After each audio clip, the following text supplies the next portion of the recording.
Muy buenas noches, bienvenidos una vez más a Legítima Defensa, segunda dosis, como todos los domingos. Buenas noches, Soledad, ¿cómo te va? ¿Qué tal, Leandro? Muy bien, todo bien. Hoy vamos a meternos en nuestra mesa de análisis tradicional de todos los domingos en un tema también, otro de los temas que está incorporado dentro de la ley de urgente consideración, pero que es un tema más amplio que aquellos artículos que la ley incluye e impugna, porque están todos impugnados, los artículos del capítulo vivienda de la ley de urgente consideración. Nos vamos a poner a analizar, junto con invitados e invitadas, las políticas de vivienda que se vienen desarrollando desde marzo del año pasado y aquellas innovaciones o aquellas iniciativas que se aprobaron, se incorporaron dentro de la ley de urgente consideración y que están ahora por ser sometidas a referéndum si la Corte Electoral verifica el número necesario de firmas, todo lo cual parece que va a suceder y que, de hecho, la tendencia lo hace como un hecho certero en breve, porque faltan 84.000 firmas para que se alcance las 675.000 requeridas y faltan 145.000 firmas por validar, y como hasta ahora el descarte está en el 8%, se va a superar con creces, probablemente se va a superar en casi 50.000 firmas a las necesarias. Vamos a ver, de todos modos, en este último tramo de verificación qué es lo que suceda. Pero ya hay certeza, al punto que este viernes se realizó en la Torre Ejecutiva una charla técnica convocada por la Presidencia de la República a cargo de Rodrigo Ferrés, con periodistas, y en la charla técnica de la cual participó nuestro colega de Caras y Caretas, Ricardo Pose. Ferrés habló muy claro en su introducción de más de una hora de que la charla se estaba dando porque ya tenían la certeza también en Torre Ejecutiva de que las firmas estaban y que el referéndum será convocado probablemente en el primer trimestre del año que viene, marzo, abril del año que viene. Pero uno de los temas que está incorporado dentro de esta ley, que como hemos visto a lo largo de todas estas semanas, abarca una cantidad de temas o cantidad de capítulos del Estado, de las políticas públicas, es el de la vivienda. Entre ellos, algunos de los artículos o algunas de las regulaciones introducidas que generan ciertas novedades han generado polémica en las últimas semanas, como puede ser el régimen de alquileres sin garantía y la eventualidad o la posibilidad de desalojo expreso. Se ha discutido si eso es un régimen que favorece a los que tienen necesidad de alquilar pero no tienen garantía, o si en última instancia favorece a los propietarios porque les permite un mecanismo expedito para sacarse a la gente por mal pagador o incluso cuando sea buen pagador, con un mecanismo mucho más rápido o acelerado del que actualmente existe. Pero de todo eso vamos a hablar en nuestra mesa de análisis. Nos acompañará la doctora Valeria España, que es abogada, especialista en temas de derechos humanos, también involucrada en la defensa de gente que hasta ha sido... Del derecho a la vivienda. Del derecho a la vivienda, ¿no? Hay gente que ha sido sometida a desalojos o a ese tipo de desahucios. Bueno, Valeria también ha escrito, ¿no? Escribe habitualmente en la diaria sobre este tema. Y nos acompaña hoy en esta mesa. También nos acompaña Cecilia Cairo, diputada del MPP, del Frente Amplio, ex directora del Plan Juntos, también integró, fue directora también del Plan de Mejoramiento de Barrios en periodos anteriores y muy especializada en los temas de vivienda, que además tuvo la posibilidad de discutir en el Parlamento el articulado de la ley, tanto en comisión como en el pleno parlamentario. Y nos acompaña el arquitecto, seguramente también doctor, porque es de esos arquitectos me dicen que no es doctor, pero sí es profesor grado 5 de la Universidad de la República, ex decano de la Facultad de Arquitectura en 2 periodos, el arquitecto Salvador Esqueloto, titular de uno de esos talleres, porque en la Facultad de Arquitectura todos tienen talleres con nombre, bueno, Esqueloto tiene el suyo. También fue director nacional de vivienda y nos va a acompañar en la mesa del día de hoy. Así que si te parece, ya nos metemos en ella. Sí, señor.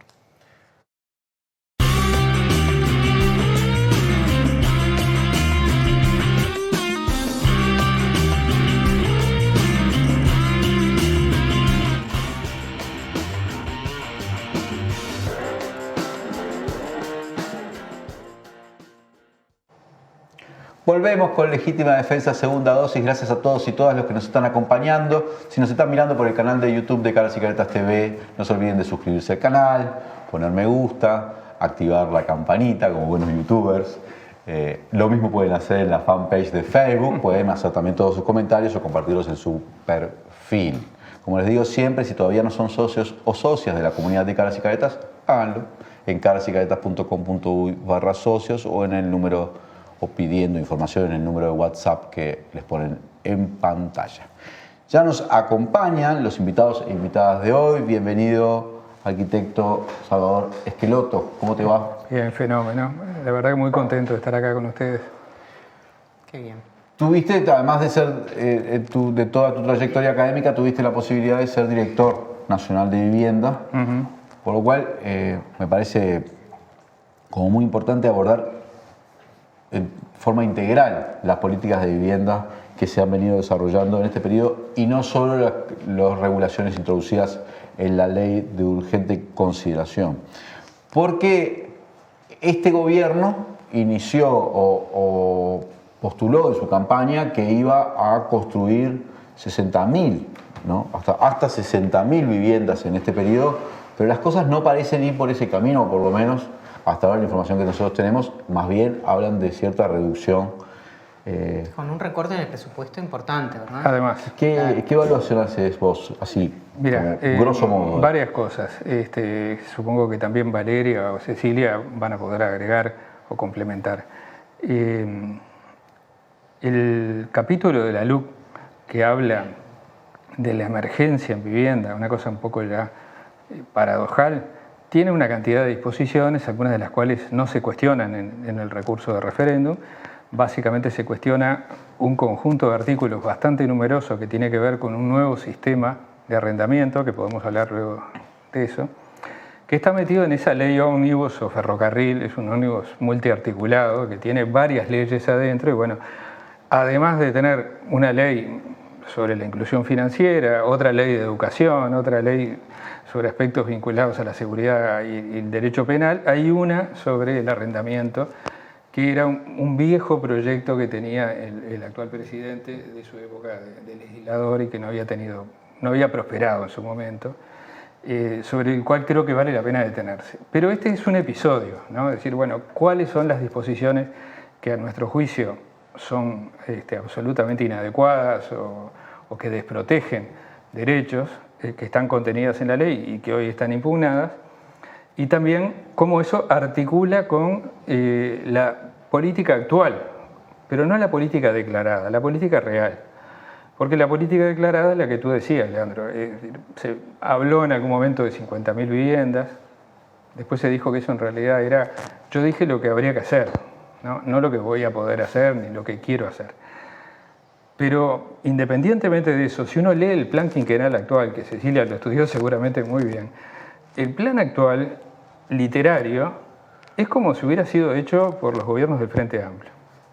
Dice cosas muy parecidas. El problema es que el plan literario no es lo que manda, sino lo que manda es básicamente los recursos y las realizaciones efectivamente hechas. Y acá tenemos una secuencia que es totalmente coherente.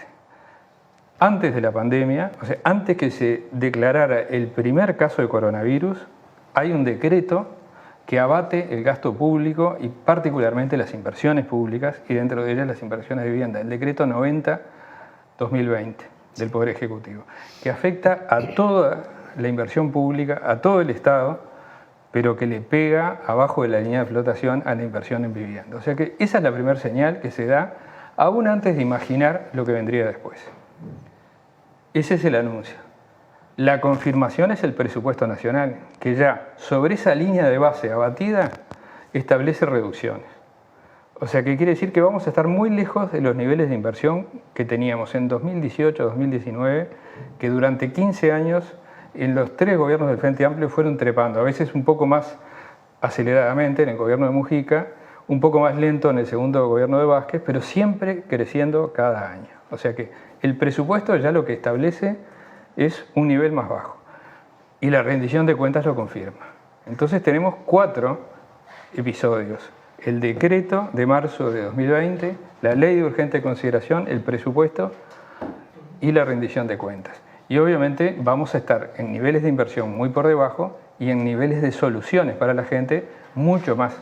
Porque cuando vimos la rendición de cuentas nos llevamos digamos, una sorpresa muy grande, que era que los niveles de inversión incluso estuvieron en 2020 por debajo de ese recorte del 15%. Sí. ¿Y eso qué quiere decir? Que no solamente el Ministerio no pudo invertir porque no lo dejó, por decir algo, el Ministerio de Economía, porque le abatió los rubros, sino que además no invirtió lo que tenía disponible.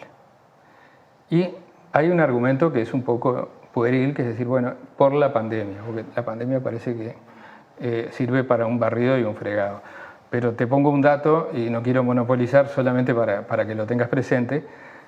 En los últimos años de los gobiernos frente amplistas, cada mes se escrituraban entre 5 y 7 préstamos de cooperativas de vivienda, ¿no? En el año 2020, los únicos préstamos que se escrituraron fueron los que se escrituraron en enero y en febrero, y los que estaban en marzo, abril y mayo agendados, que los dejamos agendados para la firma antes de irnos. Y después ninguno más. Y esto no tiene que ver con la pandemia. ¿Ningún nuevo préstamo? No. Ahora recién, después de mediados del 2021, o sea, un año entero, se empezaron a liberar nuevamente y no con el ritmo con que venían antes. Entonces, esto no tiene que ver ni con los recursos, ni con la pandemia, sino tiene que ver no con la política escrita, con la política real. De hecho. De hecho. Bienvenida, Valeria España, que ya te introduje, bueno, abogada y creo que estás en este momento trabajando en temas vinculados con el derecho a la ciudad. ¿Cuál es tu primer pantallazo sobre la política que se ha venido desarrollando en los últimos, este año y medio de gobierno en relación con la vivienda? Y quiero introducirlo así porque después me parece que nos podemos meter más específicamente en el articulado de la LUC, aunque podemos ir mezclando, pero una parte como introductoria. ¿Cuál es tu primera observación? En primer lugar, estamos en un contexto en el cual el foco no está en la construcción de sujetos de derecho, sino de clientes y súbditos.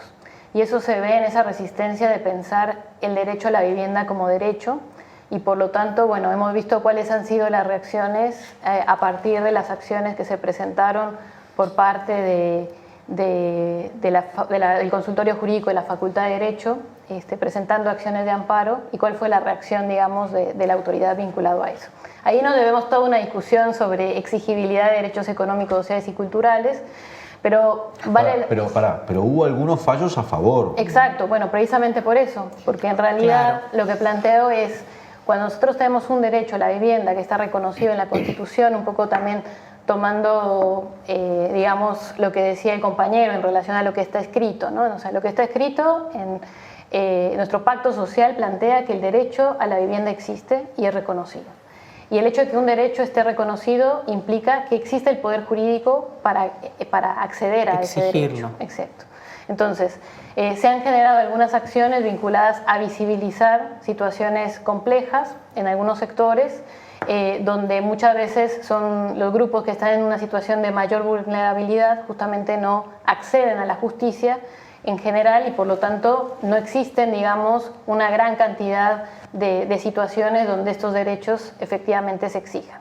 Y cuando se da esta situación, bueno, la reacción que tuvo el gobierno nacional y particularmente la cartera de vivienda fue muy claro, porque hubo obviamente una reacción a cumplir con la obligación que establecía la justicia y con todo el efecto que tuvo eso. Perdón, contá un poquito, estamos hablando del fallo a favor del nuevo comienzo. Exactamente. Un asentamiento. La justicia falló a favor de que se les debía... Sí. No, pero fue por familias, ¿no? Sí, por familias, exacto, que iniciaron la... Sí, recordar un poco eso. O sea, en realidad existían, bueno, es una situación concreta que involucraba mucho más familias. Se tomó la decisión de la clínica de litigio estratégico de la Facultad de Derecho de interponer algunas acciones de amparo. con la novedad que en la historia de Uruguay, digamos, solamente no se habían otorgado efectivamente amparos de estas características. Hay que pensar un poco en la región, que es algo que sucede, o sea, hay una práctica en la cual se reconoce que si vos tenés un derecho constitucionalmente reconocido, podés exigirlo, un poco también para sustraer esta idea de que, bueno, el derecho a la vivienda es una mercancía y las disposiciones que existen en relación a eso van a determinar de las reglas del mercado, ¿no? O sea, eso da una discusión abierta, pero que sí plantea, o por lo menos sí fue un cimbronazo importante a la hora de cómo se posicionaba el gobierno actual en relación a este tipo de reclamos por la vía judicial. Y por otro lado, lo quería plantear, bueno, porque ese es un componente importante, digamos, que ha estado en el tapete en relación al tema de la exigibilidad del derecho a la vivienda, pero también ver que en realidad el posicionamiento que ha habido, más que nada, tiene que ver también con la criminalización de la ocupación del espacio público. Entonces, vemos que por un lado las personas que están en situación de calle o en riesgo de estarlo, y en riesgo de estarlo yo pondría también, y no solamente no soy yo, sino que hay criterios internacionales también para considerarlo, que son todas aquellas personas que no tienen seguridad jurídica en la tenencia en el lugar que habitan. Es decir, que pueden estar sujetos a un proceso de desalojo. Y en ese sentido, sin duda, no ha habido ningún tipo de acción concreta para poder atender, digamos, la situación en la que se están estas personas, y que evidentemente con lo que plantea la ley de urgente consideración en relación a la criminalización del espacio público como la contracara de lo que sería el derecho a la ciudad, vemos que evidentemente estamos en las antípodas de pensar que el gobierno nacional está preocupado por la protección del derecho a la vivienda, ¿no? Son algunos elementos como para caracterizar y para complementar lo que planteaba Salvador.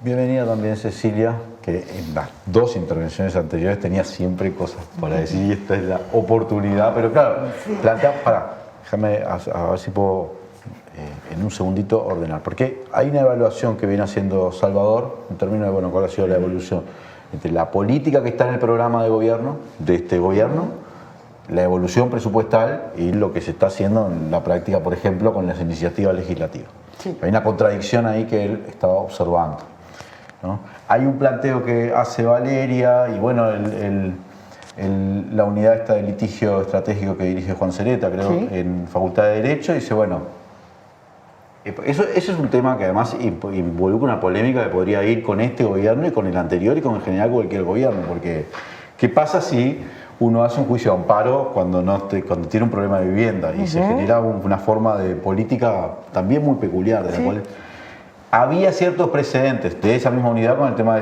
de los medicamentos de alto costo, más que con la vivienda, ¿no?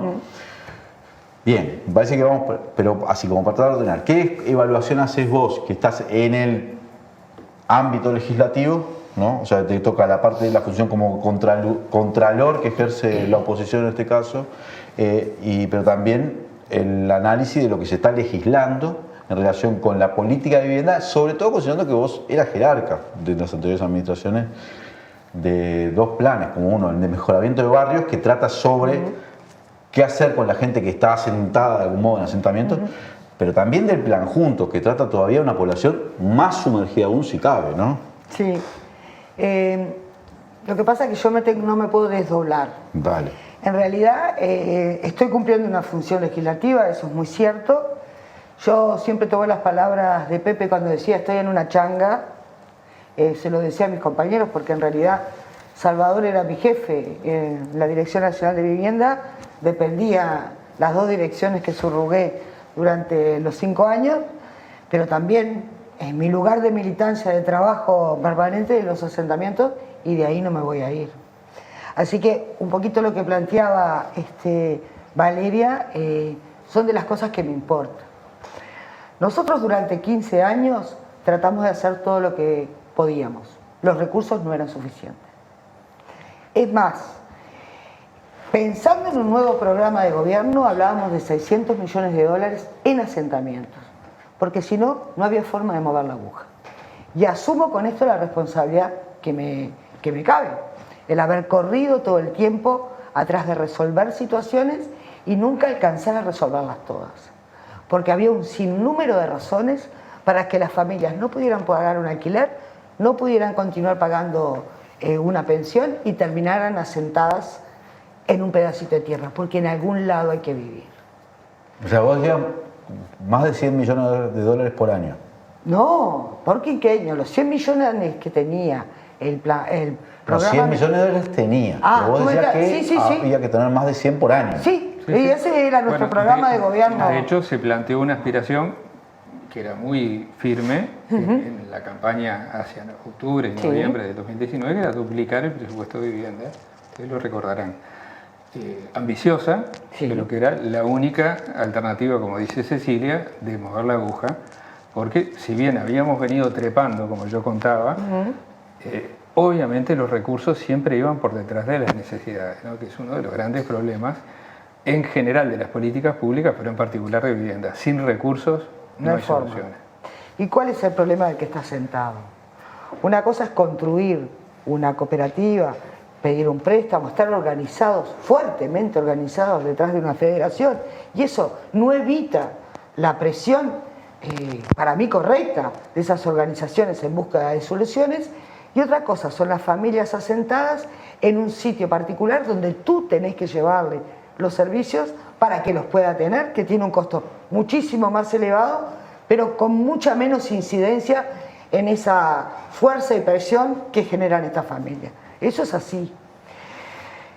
¿Qué me pasa con el presupuesto que se votó? Que como bien decía Salvador Esqueloto, todas las medidas tomadas por el gobierno tienen una secuencia. Y la secuencia es ir recortando de a poco cada uno de los recursos que eran públicos, que como cooperativa te podías presentar, que podías pedir una garantía de alquiler, que tenías programas para mejorar la vivienda, programas para regularización, suspender, enlentecer. Todos esos programas, todos, no hay uno que esté funcionando, y decir que la mitad del presupuesto que está asignado al Fondo Nacional de Vivienda, que les recuerdo que es el 0,4% del Producto Bruto Interno, es decir, nada. A ese, la mitad se va a un fideicomiso que todavía no sabemos qué contempla, pero ese fideicomiso va a ser 2/3 puesto el Estado a los privados y solo 1/3 van a poner los privados. Es decir, volvemos a subvencionar privados para construir núcleos básicos evolutivos, y lo digo con total sinceridad porque ahora a lo último en la rendición votamos que pueden ser de 25 metros cuadrados. Otra vez los palomares y lo que vemos con tristeza. En lugares alejados, además. En lugares alejados porque los terrenos son más baratos. Lo que siempre condiciona las mejores condiciones de vivienda son que estén cercanas a los servicios. Eso es lo que están haciendo. En definitiva es un negocio cada vez mayor para los privados, entregando fondos que pagamos todos los uruguayos. Y en cuanto a la garantía, al alquiler sin garantía, es en el mismo sentido. Para mí personalmente, yo creo que el propietario que tiene viviendas que no están en condiciones de ser alquiladas, porque es muy difícil que un propietario quiera firmar sin tener una garantía. Porque es verdad, ellos te dicen, pero en 7 días o en 30 días te pueden echar. Sí, pero no es lo que busca el propietario. El propietario lo que busca, ese que ellos dicen defender, que es el que tiene la casita chiquita y que les genera un recurso, ese lo que precisa es tener asegurada la plata. Y por eso piden la garantía. Y el Ministerio de Vivienda la da. ¿Por qué no aumentar en el Fondo Nacional de Vivienda las garantías que se le ofrece a la población? ¿Por qué no? Porque no es lo que se busca. Porque cuando tú das una garantía hay una inspección que se realiza y esa inspección dice si esa vivienda tiene las condiciones de habitabilidad para que tú vivas. Y con respecto al asentamiento que hablaba Valeria, que me parece muy bueno ponerlo arriba de la mesa, Sereta hizo una cosa muy inteligente. Fue a la ONU y planteó la situación de vulnerabilidad de estas familias, que habían ocupado en enero del 2020. Nosotros nos estábamos yendo del gobierno. La presentó y el uruguayo se ve que estaba desubicado, no debía ser de Cuba. Entonces no se dio cuenta que había que votar en contra, votó a favor. Y ese amparo a esas familias en estado de vulnerabilidad fue votado en la ONU. Lo presentó ante el Ministerio de Vivienda y el Ministerio de Vivienda desconoció ese organismo. Cada familia que iba a ser procesada... Me dejaste una cosita. Sí, es así. El representante de Uruguay en la ONU Sí, votó a favor. Ahí, en realidad, ahí, solamente hacer como un alcance, existe el Pacto Internacional de Derechos Económicos, Sociales y Culturales, y a su vez Uruguay ratificó, fue el 10º país en ratificar su protocolo facultativo. O sea, el pacto es un pacto internacional que a su vez tiene un protocolo facultativo. Exactamente. El protocolo facultativo lo que habilita es que los países presenten una petición, los particulares pueden Exacto. presentar una petición ante el Comité de Derechos Económicos, Sociales y Culturales a partir de una vulneración del pacto. Exacto. Uruguay ratificó en el ejercicio de su soberanía ese protocolo facultativo. El Comité de Derechos Económicos, Sociales y Culturales entendió que dado que había una afectación, tenía que interponerse una medida provisional, Cautelar. una medida provisional para poder evitar que ese desalojo se concretara si no había una solución por parte del Estado. ¿Y es vinculante? Bueno, ahí hay toda una discusión. Claro. Es vinculante.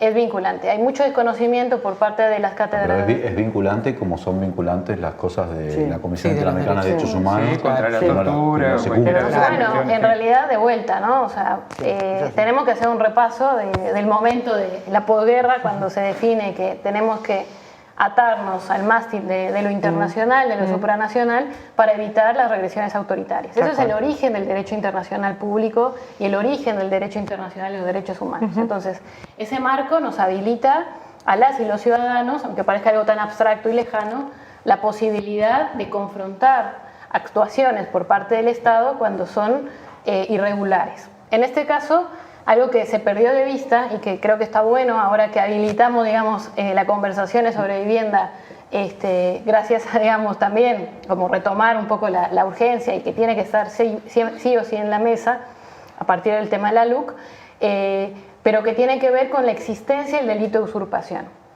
que eso obviamente está desde antes. Hubo una modificación de la tipificación del delito de usurpación que lo que genera es que criminaliza la ocupación pacífica. Totalmente. Entonces, estas personas en Santa Catalina no estaban siendo desalojadas civilmente, estaban siendo presionadas por un Procesadas. fiscal que de alguna manera, el fiscal Gómez, ¿no? estaba...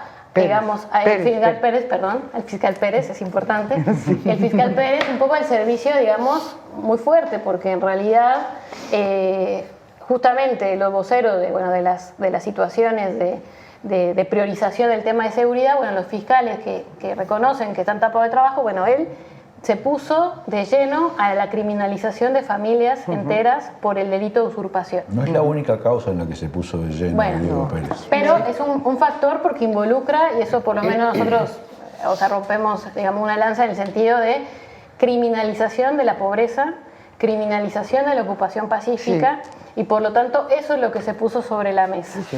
Entonces, esas medidas provisionales, el propio fiscal las desconoció sistemáticamente, y a su vez, que obviamente eso es un problema, porque evidentemente Uruguay se compromete, y eso es todo el Estado en su conjunto, y ante el desconocimiento de eso, después, en la órbita nacional, a través de tribunales nacionales, es que se presenta un amparo para poder garantizar el derecho a la vivienda, ¿no?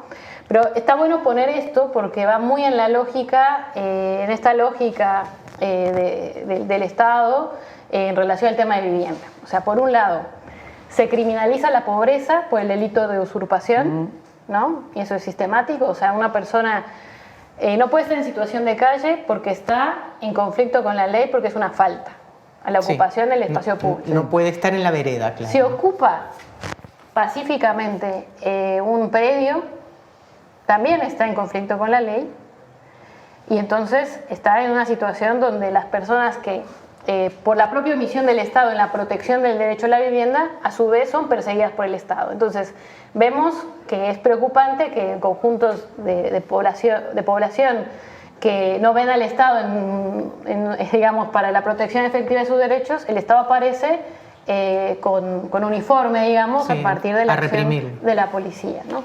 Y fue tan terrible eso Para porque tenemos que ir ahora al primer corte y después seguimos. Después seguimos Hay mucho más para con que mucho más y con este boletín.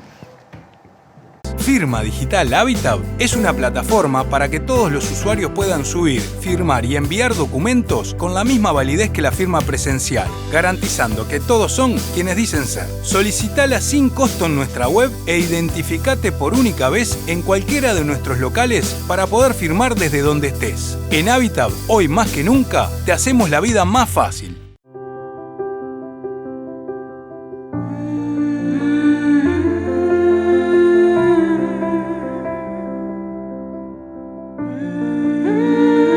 Vos agradecés contar con el mejor equipo médico.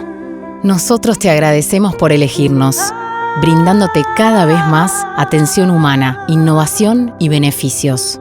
Afiliate por el 1444 o en casmu.com.uy. Casmu, estamos para cuidarte. ANCAP hace todos los meses un aporte directo para que el supergas sea el más barato de la región. Eso no es despilfarro, ni sobrecostos, ni mucho menos ineficiencia. Si ANCAP deja de hacer ese aporte directo a cientos de miles de familias uruguayas, El precio del gas se duplicará. no dejes que apaguen tu llama. Votá sí para anular 135 artículos de la LUC. Federación ANCAP. Llega el verano. Todo eso que parece tan lejano, lo tenés bien cerca y lo tenés bien merecido.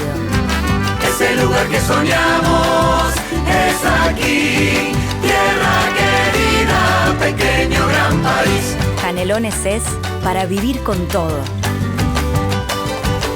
Gobierno de Canelones. No voy a dejar que privatices la escuela donde van mis hijos, ni que un político decida más sobre su educación que su maestra. Defendamos la educación pública. Digamos sí.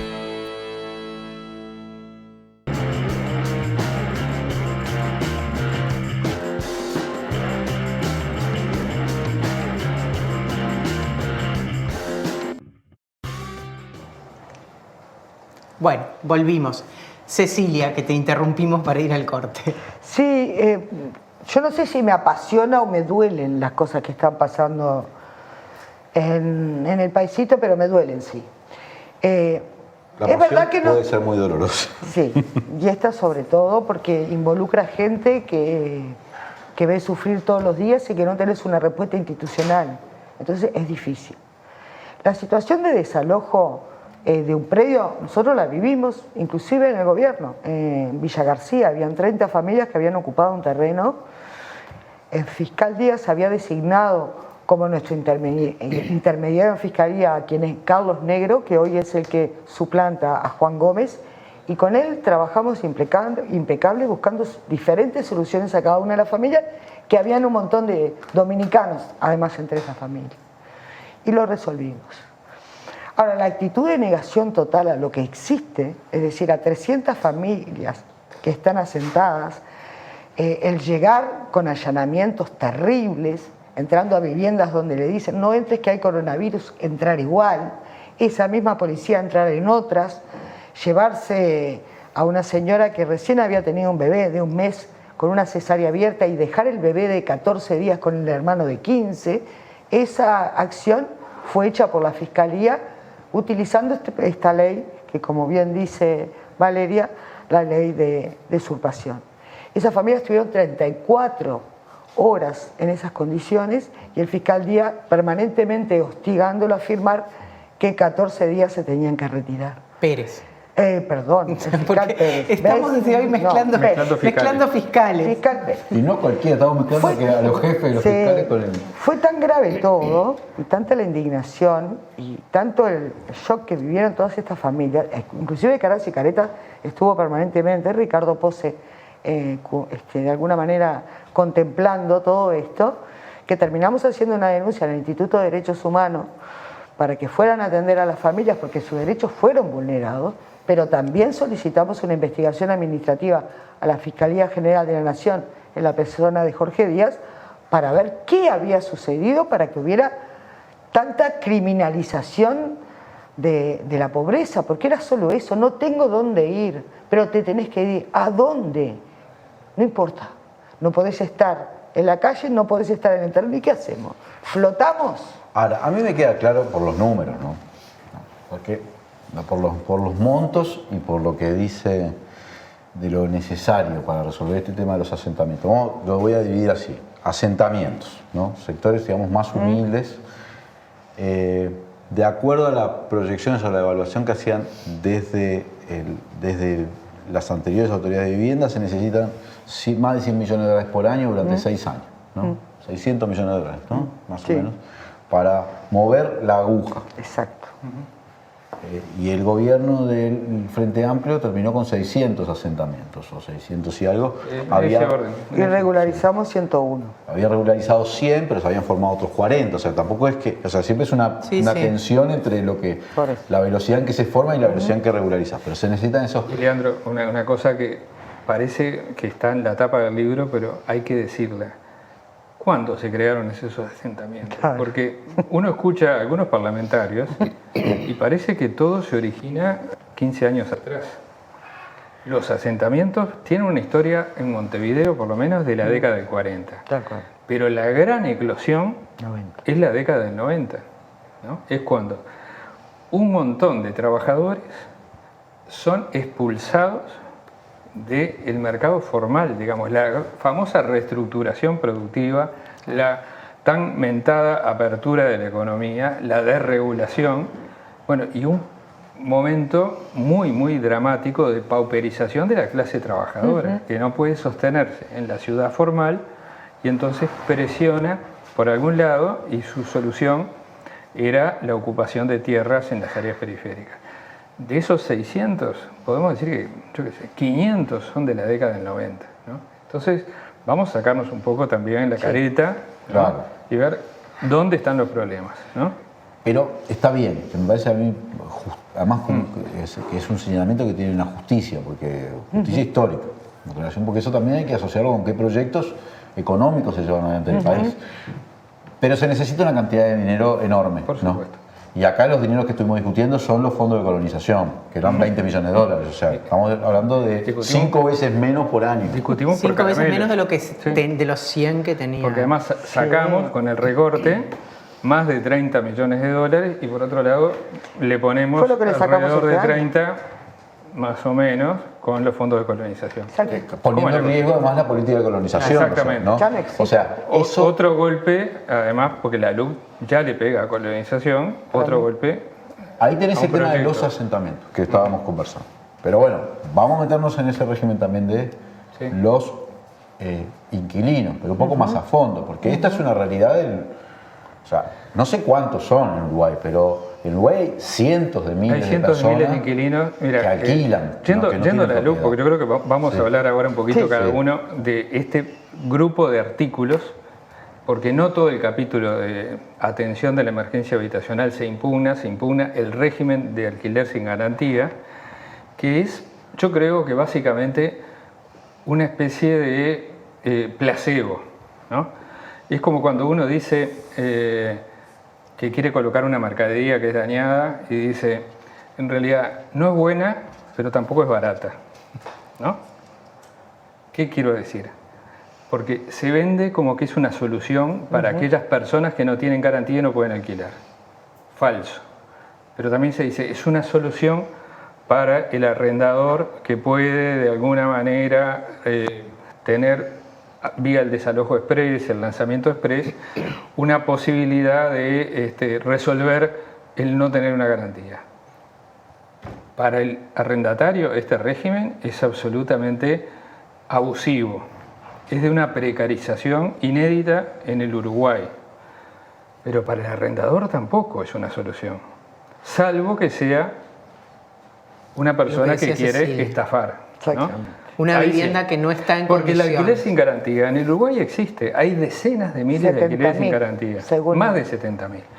Fundamentalmente, por ejemplo, pensando en las garantías de alquiler que otorgaba el Ministerio y que otorga, y que son buenas y que tienen sobre todo como destinatarios a la población migrante. Es decir, la población migrante era una de las poblaciones que acudía a las garantías que otorgaba el Ministerio, así como los jóvenes o así como la gente más veterana. ¿Por qué no se va por la expansión de ese sistema? ¿Por qué no se va por la mejora de ese sistema? Porque en realidad lo que se busca no es la formalización, sino la precarización, ¿no? Es el espíritu general de la LUC. El espíritu general de la LUC, que el presidente lo quiere colocar como la ley popular y que va por el lado de la libertad, es exactamente lo contrario. Es recortar libertades, penalizar la movilización social y los derechos de los trabajadores, penalizar vía la explosión del punitivismo en el derecho penal y recortar derechos por donde sea, incluyendo en este caso el derecho a la tenencia segura de la vivienda que permite un contrato de arrendamiento de una ley muy cuestionada, como se originó en la dictadura, el decreto de ley 14.219, que es el que rige el régimen general de arrendamientos, pero que bueno, dentro de ese régimen hay garantías. Garantías en el sentido de derechos, no la garantía del arrendatario.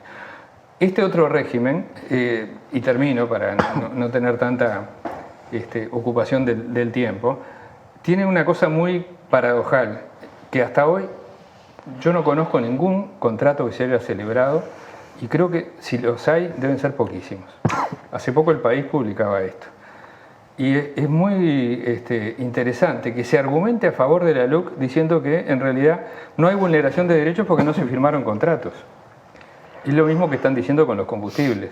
En realidad no estamos subiendo los combustibles, no estamos aplicando la LUC para que no se cuestione la LUC. Nadie está perjudicado. Claro, nadie está perjudicado. Y acá nadie está perjudicado porque no hay contratos en este régimen. No, y además, ¿es ese un argumento? Además, con la gran contradicción de que se pierde de vista cómo fue impulsada estas modificaciones. O sea, en realidad también lo que vemos es que se transgredió el orden constitucional, se planteó este mecanismo de una ley ómnibus por una ley de urgente consideración, que evidentemente argumentando la urgencia, la emergencia, la necesidad de poder darle andamiaje a esta normativa, de plantear qué era lo que precisaba la sociedad uruguaya, y en realidad lo que vemos es que ahora se matiza, bueno, es una herramienta más, si no la quieren usar no lo usen, como lo dijo la vicepresidenta, y sin embargo se hizo toda esa presión en un momento muy álgido, digamos, de la pandemia, en un momento donde no hubo participación,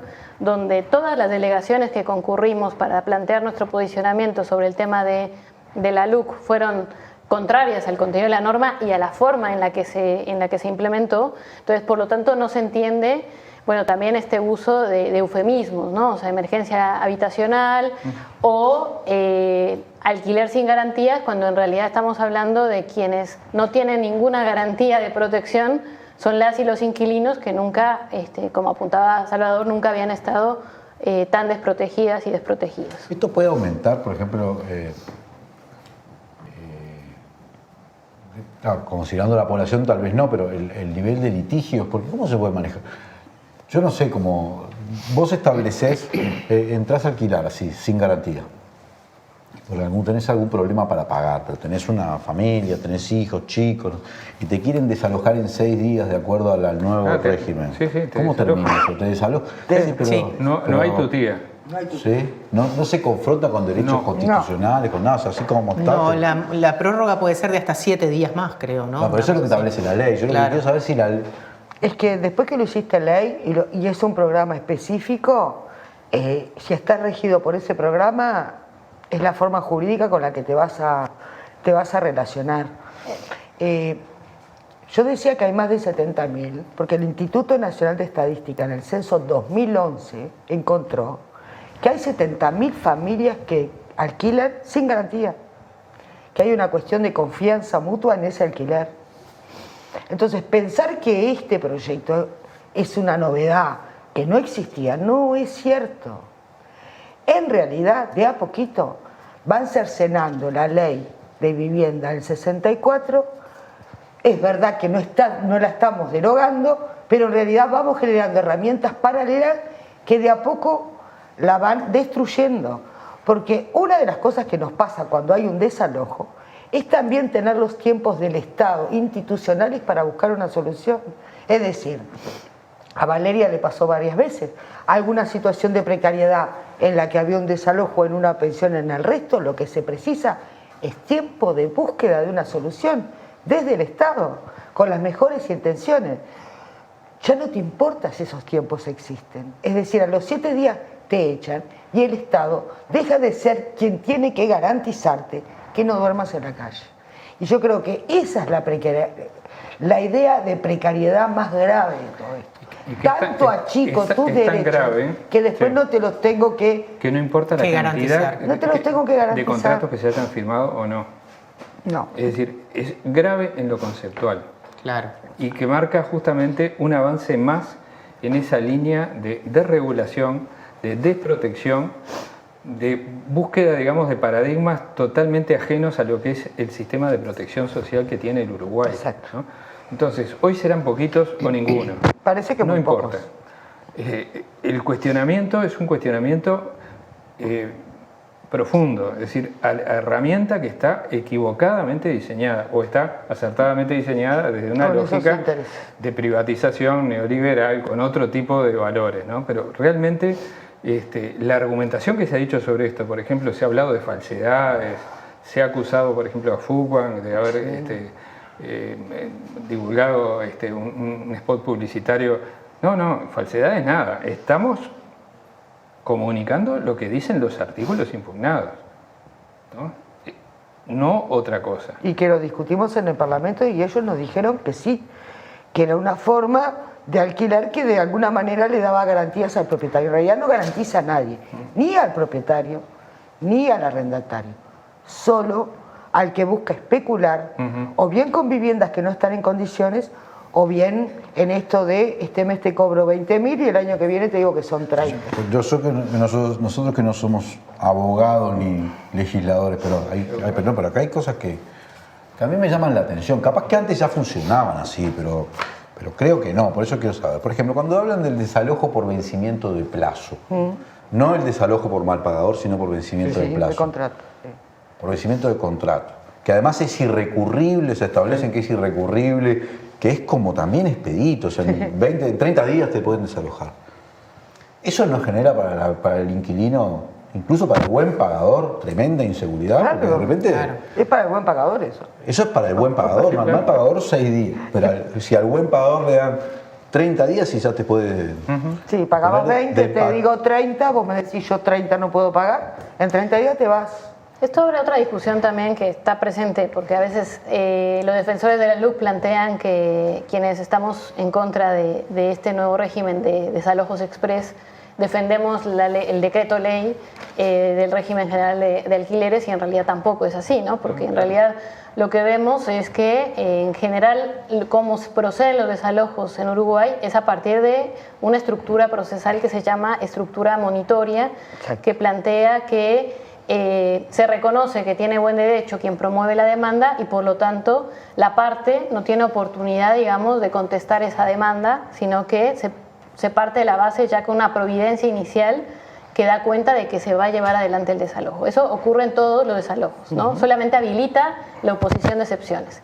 En este caso lo que vemos, y lo vemos en general en todas las personas que con los regímenes anteriores no ponían excepciones, eso quiere decir que de alguna manera daban por ciertos los hechos y no se defendían, sucede muchas veces en las personas que tienen una lejanía al acceso a la justicia. Entonces, imagínense que una persona se atrasó, no tenía otra forma de contratar, contrató sin garantías y además tiene que conseguir una defensa en 3 días, donde además ya para poder clausurar el proceso tendría que pagar un 60% de mora. Entonces, lo que vemos es que lo que desnuda este régimen, y que creo que eso es importante discutir, es, por un lado, qué mecanismos existen para la defensa del inquilino o la inquilina que se retrasa. O sea, ¿dónde está, digamos? Creo que ahí hace falta también preguntarnos. En algún momento en Uruguay hubo una asociación de defensa de las y los inquilinos, y eso creo que también es importante plantearlo, porque evidentemente se dan situaciones de abuso, y en el caso de la ley de urgente consideración, además de que no existen mecanismos para considerar las condiciones de habitabilidad del lugar, tampoco es necesario que el propietario o quien esté arrendando esté al día con la contribución inmobiliaria. Eso es insólito. Ni con los Ni probar la titularidad. Ni probar la titularidad. Entonces lo que vemos ahí es que, bueno, eso también... Ni probar, eso está claro. La legitimación es como que... Igual la acreditación de propiedad, eso también es otra discusión, porque en los otros regímenes no es que tengan que acreditar la propiedad para promover un desalojo, y eso es un problema que se ha visto, que cuando se quiere buscar al propietario para responder a un problema de humedades no aparece, y se quieren desalojar a familias y aparecen 10 interesados en desalojar. Entonces, lo que vemos también, que está muy en el espíritu, digamos, patrimonialista de la LUC, y por eso pone incluso arriba de la vida la protección de los derechos patrimoniales, también pone arriba de eso esa protección irrestricta incluso al ejercicio abusivo de la propiedad. Porque de repente estamos lejos de dar un debate sobre propiedad privada y propiedad colectiva, que deberíamos dar esa discusión. En otro programa. En otro programa lo damos. Pero lo que sí es cierto es que de ninguna manera se puede proteger el ejercicio abusivo de un derecho. Nadie estaría de acuerdo que alguien en 18 de julio deje un auto en el medio de la calle abandonado. Es lo mismo en el caso de los inmuebles vacíos o en el caso de que un propietario no esté al día con los tributos, por ejemplo. Entonces, ahí también hay toda una discusión que es bueno por ponerlo de ideario, de concepciones que están detrás de esto y que merecen una discusión, porque además es esa mentira, ¿no? Es decir, bueno, esta cuestión de la LUC es un tema electoral entre la oposición y el oficialismo.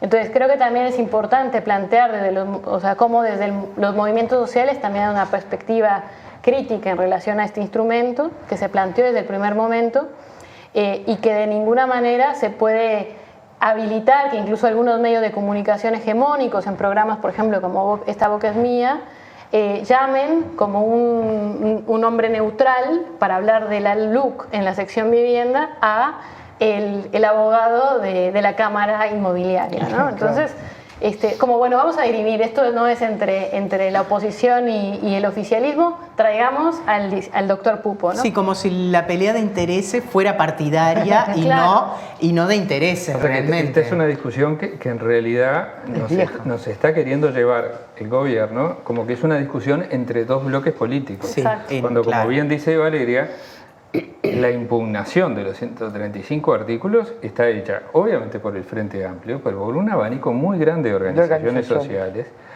cuyo, digamos, denominador común es la defensa de derechos, básicamente. O sea, por supuesto que hay un trasfondo político, que hay modelos políticos en pugna, pero se están impugnando artículos concretos que afectan derechos concretos, en lo penal, en lo habitacional, en una cantidad de terrenos.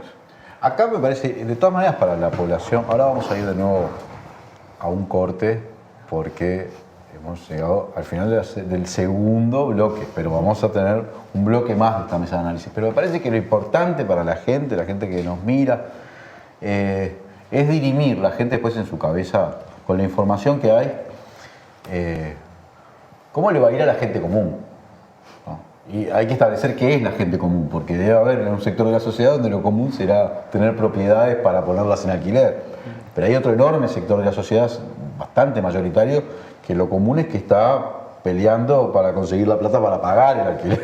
Y que es la que, en última instancia, puede estar dirimiendo qué suceda con este referéndum, ¿no?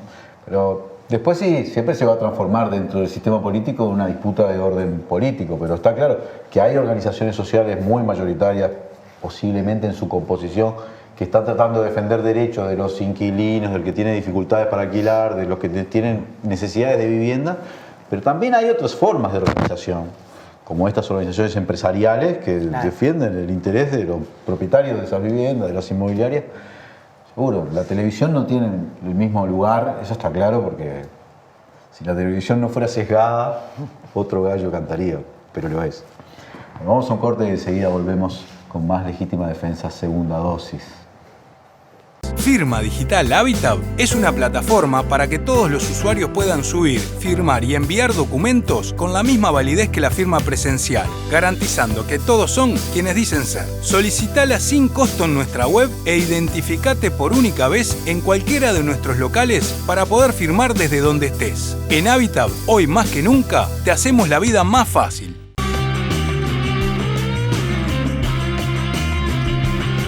Vuelve Legítima Defensa. 11 de febrero, 20 horas. Leandro Grille, Soledad Platero, Víctor Hugo Avelando, Sofía Pinto Román, Federico Jurkovic, Rodrigo Alonso, Leticia Rodríguez Taborda, Leandro Ureta y las incorporaciones de Georgina Mayo, Carlos Peláez e Ignacio Sirio. Vamos a romper el blindaje.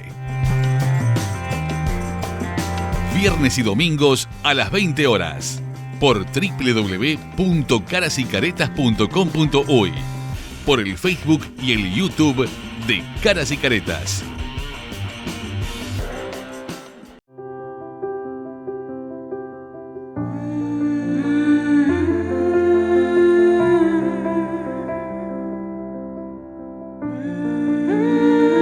Vos agradecés contar con el mejor equipo médico. Nosotros te agradecemos por elegirnos, brindándote cada vez más atención humana, innovación y beneficios. Afiliate por el 1444 o en casmu.com.uy. Casmu, estamos para cuidarte. ANCAP hace todos los meses un aporte directo para que el supergas sea el más barato de la región. Eso no es despilfarro, ni sobrecostos, ni mucho menos ineficiencia. Si ANCAP deja de hacer ese aporte directo a cientos de miles de familias uruguayas, el precio del gas se duplicará. no dejes que apaguen tu llama. Votá sí para anular 135 artículos de la LUC. Federación ANCAP.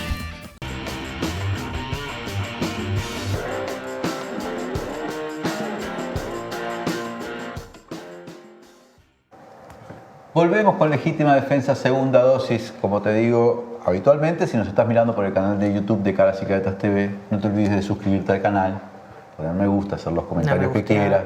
Lo mismo puedes hacer en el fanpage de Facebook. Y así ayudas a que cada vez más gente conozca este programa. Me interesa porque nos concentramos en el régimen de desalojo, o sea, de este régimen de alquiler sin garantía, en las formas de desalojo express. Pero de parte del oficialismo, de parte de los colectivos o personas o partidos políticos, el propio gobierno que promueven la ley, dice, bueno, esto viene a dar solución. Vos te estás concentrando, de algún modo te dicen, en la parte como fea del asunto. Pero no estás concentrándote en el problema que tienen los inmigrantes, las personas que no acceden a garantías. ¿Sí? Esa realidad también existe, ¿no? Gente que tiene dificultades para acceder a garantías, gente que inmigrante, todo eso existe, ¿no? Yo sé que existe el sistema de alquiler sin garantías.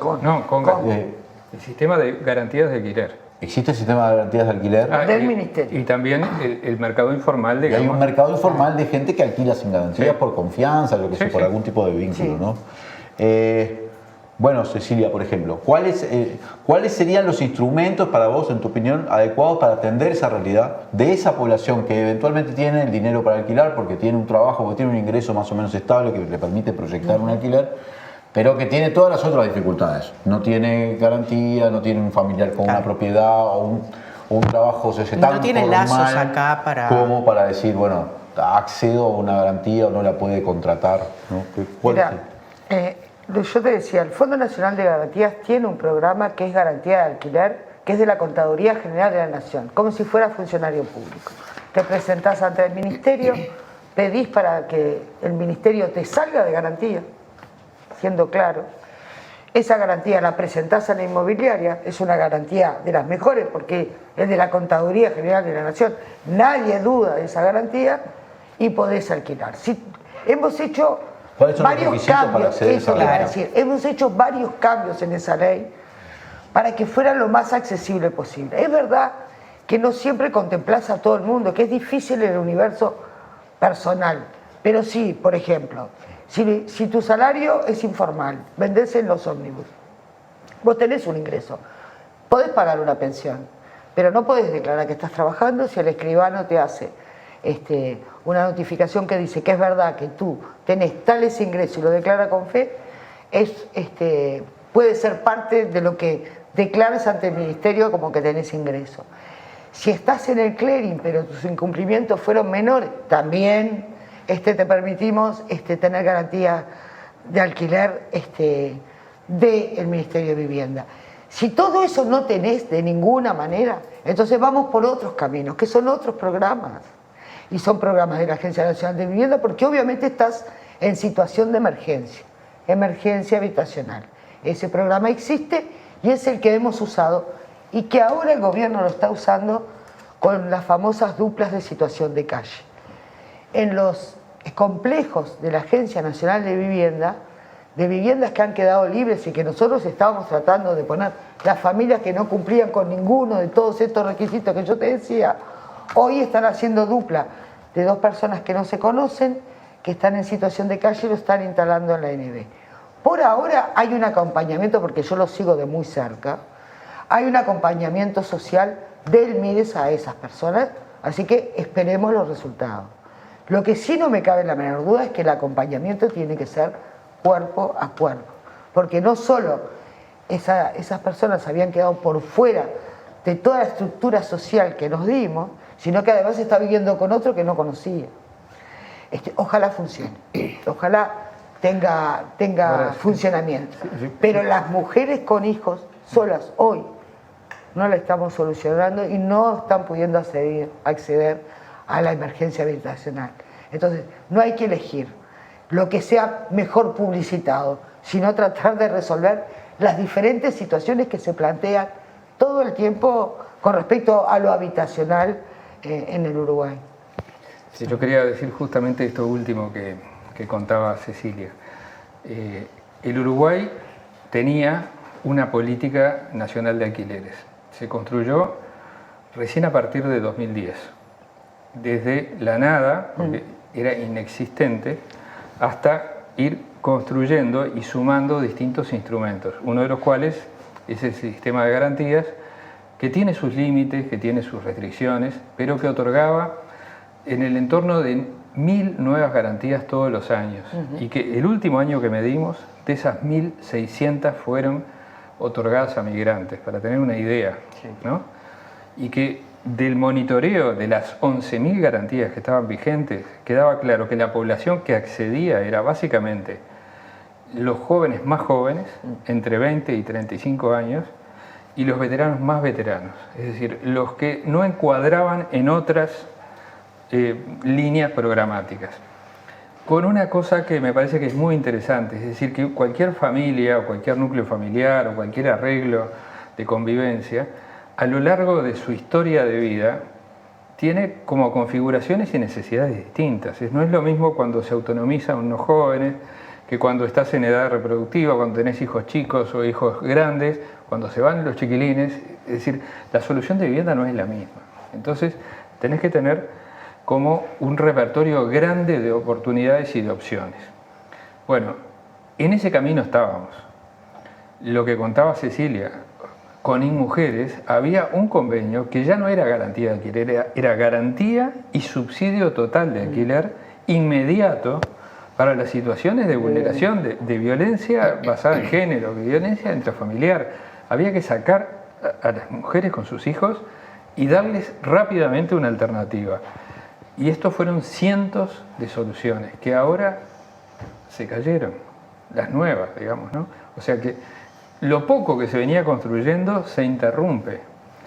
Y creo que también, y obviamente será un tema de otro programa, el día que pase la LUC y el referéndum, y podrán ustedes abrir otras líneas de análisis, que es defender algo que lo decía muy claramente Valeria. Acá no se trata de imponer una visión patrimonialista que está muy arraigada en el discurso hegemónico, en cuanto a que el problema de la vivienda es el problema de la vivienda propia en propiedad.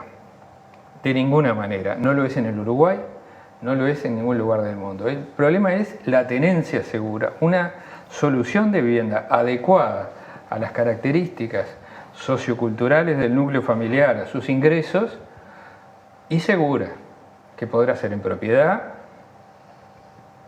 colectiva, en arrendamiento o en la modalidad que sea.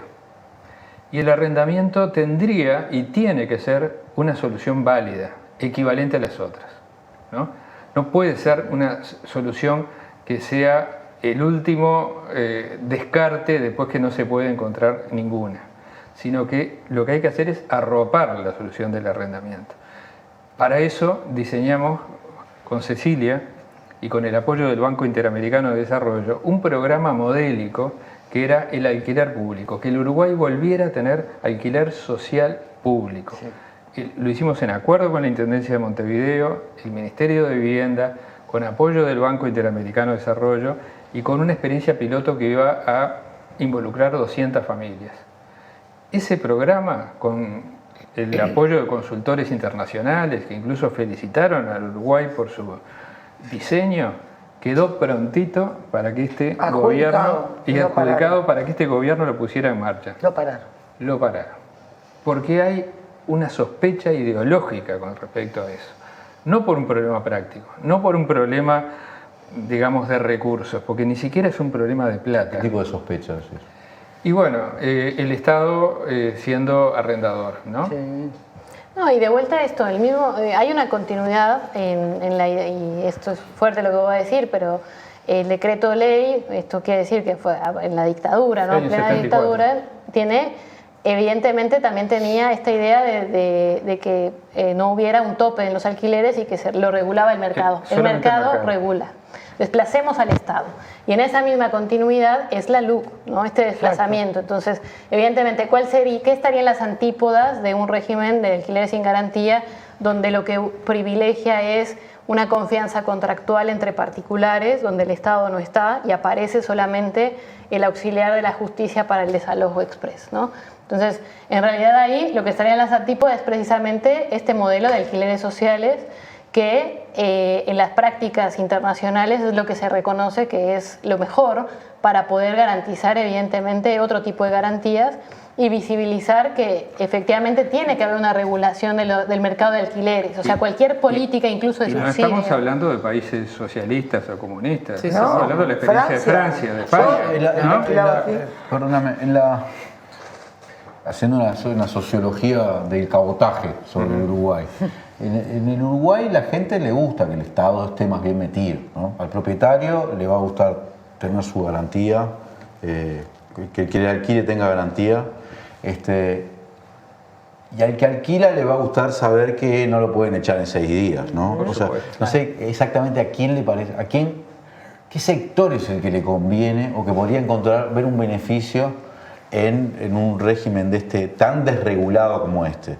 Tal vez pueden ser sectores que tienen muchísimas propiedades como para ofrecer, pero no imagino exactamente... no cumple con los requisitos necesarios para ser habitable. Puede ser alguna situación que bordee casi no solo la formalidad, sino la legalidad. Exacto. ¿No? Es decir, en un asentamiento todos sabemos también que hay factores de poder que están vinculados a tráfico, a otro tipo de redes que no son redes públicas o por lo menos legales.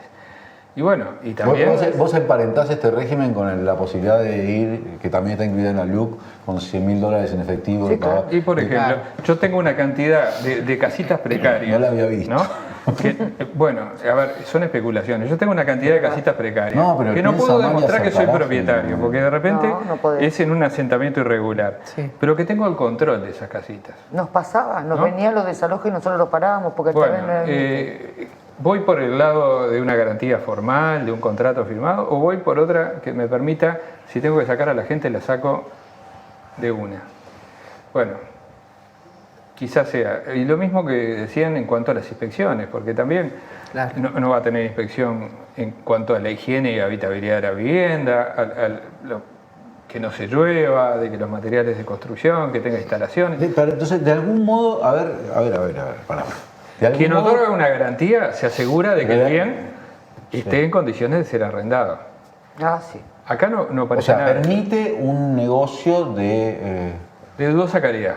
Ahí está, pero de ofrecer viviendas precarias para gente precaria, en condiciones precarias, donde el Estado va a funcionar además como mi patota. Claro. ¿No? En el caso de que haya problemas. En el caso de que haya problemas. Pasaba, hay asentamientos como el Maracaná que pertenecen al Ministerio de Vivienda, que nosotros estábamos para regularizar. El que compró esa casa podía probar que tenía algo, como el recibo de OCE, por ejemplo, porque no te pedían título.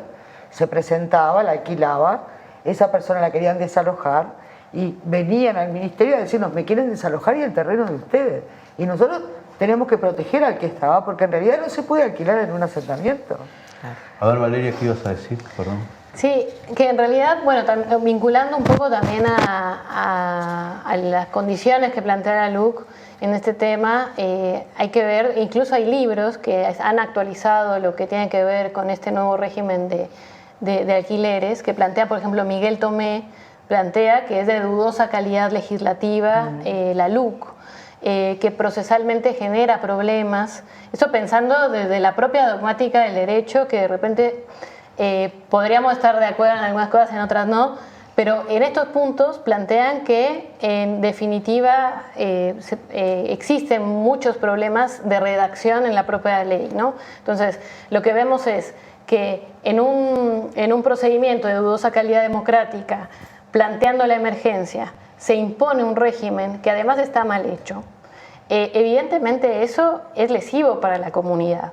Y lo único bueno, digamos, que estamos ahora habilitando un debate que tendría que ser, o sea, en torno a esta defensa de poder derogar la LUC, poder habilitar un diálogo nacional en relación al tema que involucra temas amplísimos como lo sería una posible reforma urbana, por ejemplo. O sea, en definitiva, por un lado está la protección del régimen de alquileres y también la enorme indefensión que tienen aquellas personas en una mayor situación de vulnerabilidad, porque no solamente están las herramientas penales puestas en eso con el delito de usurpación, sino ahora también con, como dice Subía, una policía desatada, donde hay una gran discrecionalidad y donde desafortunadamente los mecanismos de protección están siendo insuficientes.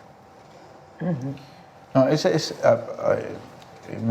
yo me quedé pensando en esto que estaban diciendo porque me resulta notable, porque ahora que empecé a pensarlo con maldad, peor, como pienso yo, a veces yo con malignidad, entonces la legitimación, lo único que se requiere, de acuerdo al artículo 455, para acreditar el derecho de propiedad sobre la finca arrendada, es el contrato de arrendamiento o el facsímil o un subarrendamiento autenticado por un escribano. O sea, que yo aparezco con un papel que es el contrato o un facsímil de arrendamiento o de subarrendamiento, entonces yo ya tengo un derecho para iniciar un proceso de desalojo.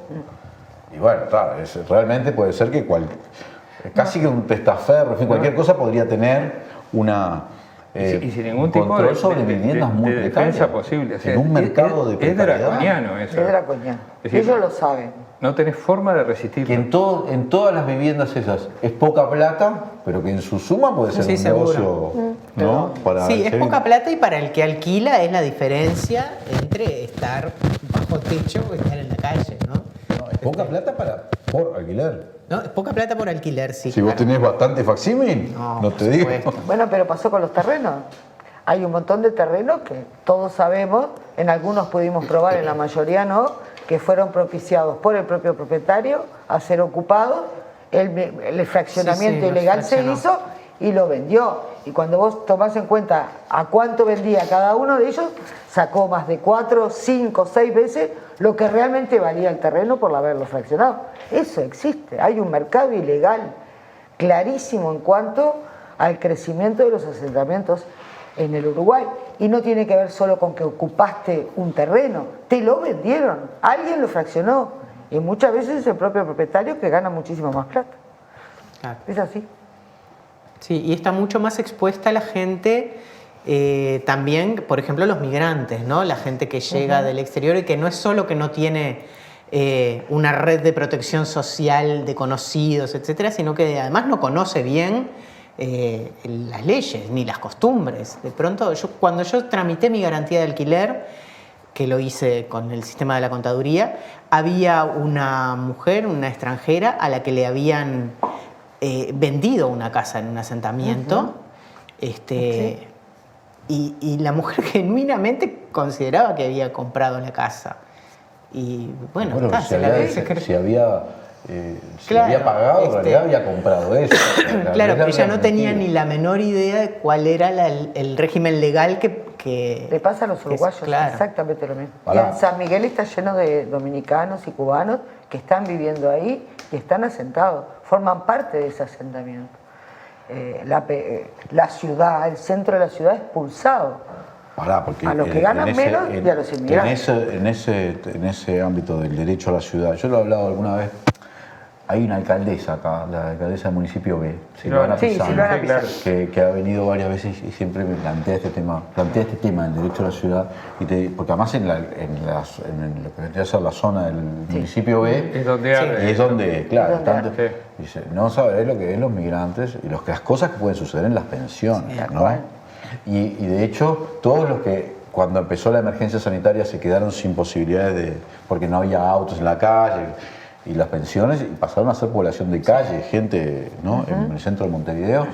Ese es otro tema, el tema de las pensiones, que de repente sí era un tema que merecía ser tratado como una urgencia, ¿no? Porque ahí se estaban violando derechos. Este régimen justamente lo que hace es incorporar la precariedad del régimen de las pensiones al régimen de la precariedad. Exactamente. Claro, eso casi que transforma generaliza esa situación. Sí, y además, de vuelta, ¿no? La ley de urgente consideración es muy difícil, yo siempre lo planteo hablarlo por artículo, porque de repente se pierde de vista el espíritu general que además de alguna manera tiene un sentido.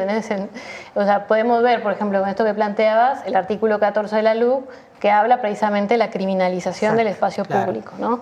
Entonces, en ese sentido también vemos que, de vuelta, no era ni urgente ni necesaria esta ley, que hay verdaderas emergencias, como tiene que ver con la efectiva protección del derecho a la vivienda, el derecho a la ciudad también, sobre todo también porque al tiempo que tratan de justificar un régimen de alquileres que no funciona, que está probado que está mal redactado y mal pensado, a su vez se trata de utilizar la idea del problema de la población migrante como un tema para solucionar, aparentemente como para dar una solución, al mismo tiempo que se alimenta un discurso xenófobo por parte de otras autoridades, como es con el ministro Eber, que está hablando de la posible expulsión de migrantes, ¿no? Entonces, siempre en estas situaciones donde hay una gran demagogia instalada, el chivo expiatorio termina siendo la población migrante, pensando que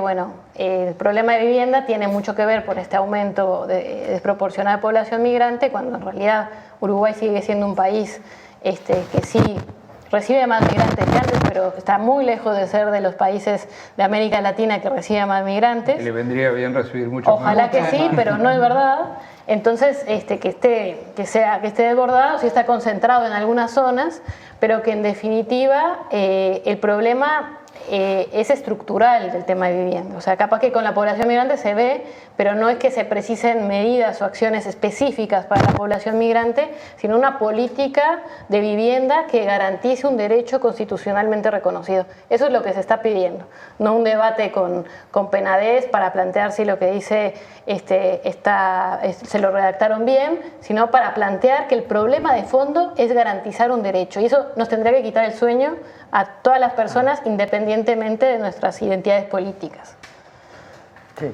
Bien. Muchas gracias, Valeria España. Muchas gracias, Cecilia Cairo. Muchas gracias, Salvador Esqueloto. Perdón, Sole, tengo que decir algo porque me dejó. Utilizar a los migrantes para argumentar a favor de la LUC ya me parece como cualquier monedita sirve, ¿no? Pero es lo mismo que utilizaban a los pobres para decir que solo hacíamos transferencias y los culpables de todos nuestros males eran los pobres. Decir que la ley de urgente consideración, que era el programa, un día, que es el programa central del gobierno, que es el buque transformador de la historia, y terminar diciendo que lo hiciste por los migrantes. Yo tengo una anécdota. En realidad está tan, lo que decía Valeria es verdad, están increíble. Estos artículos que nadie sabe qué necesidades tenían que ponerlos, que ahora los tienen que justificar de alguna manera. No lo pueden hacer jurídicamente, no lo pueden sostener en los debates. La gente les dice, esos artículos no sirven. Inclusive los periodistas, que ya mucho decir, ¿no? Que inclusive los periodistas lo cuestionan, que ahora resulta que es porque pensamos en los emigrantes. Tremendo. A ver, ¿qué decías? No, esta idea de decir cualquier cosa para justificar lo injustificable me hizo acordar en un programa Sanguinetti que decía que Uruguay era una república feminista solamente para justificar su aberración, digamos, al uso de velo en las escuelas, ¿no? Entonces decía, eso no se puede porque van a venir a afectar los valores de la república, porque Uruguay es una república feminista, lo decía Sanguinetti, y bueno, eso es el tipo se comenta solo.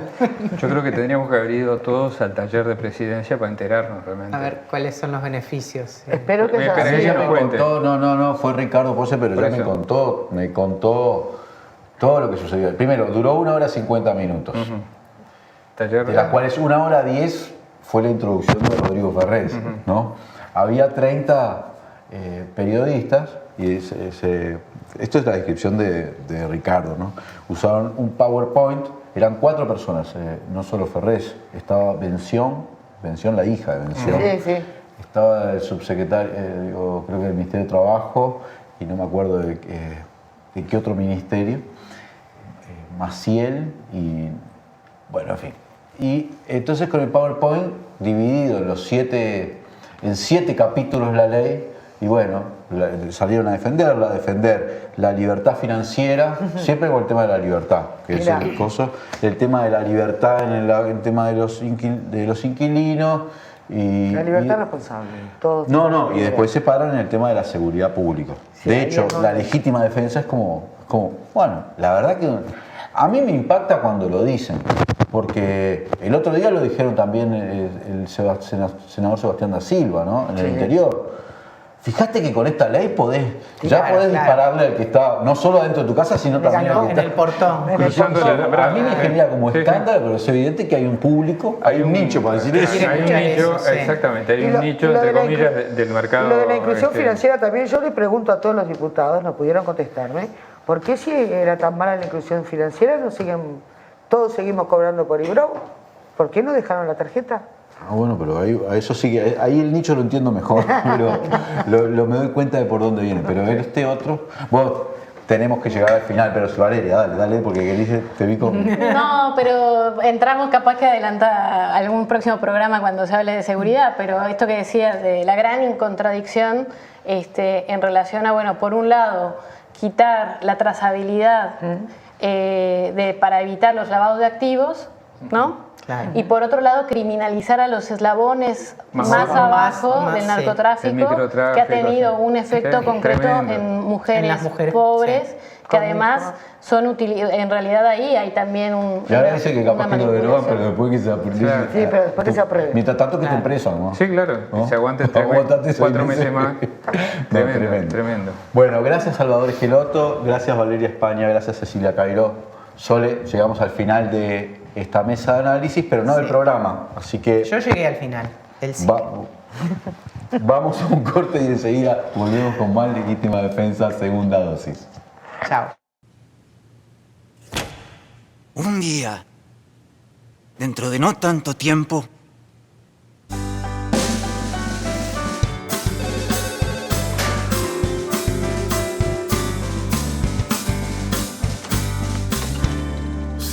te pido nada, si no te pido nada, si no te pido, ¿sabes por qué? Yo sé bien que no queda más nada. Y no me voy a quedar alucinando tal vez que tú regreses. Estoy de acuerdo con vos que todo tiene el final que se merece. Yo sé que mi tiempo es hoy, como dice mi analista, que no vale proyectar mi culpa hacia los demás, no hay que ser tan pesimista. Un día, dentro de no tanto tiempo, volveremos a vivir como queremos. Y para que eso pase, cuidémonos más que nunca.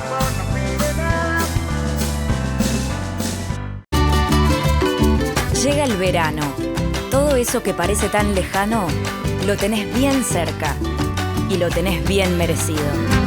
Ese lugar que soñamos es aquí. Tierra querida, pequeño gran país. Canelones es para vivir con todo. Gobierno de Canelones.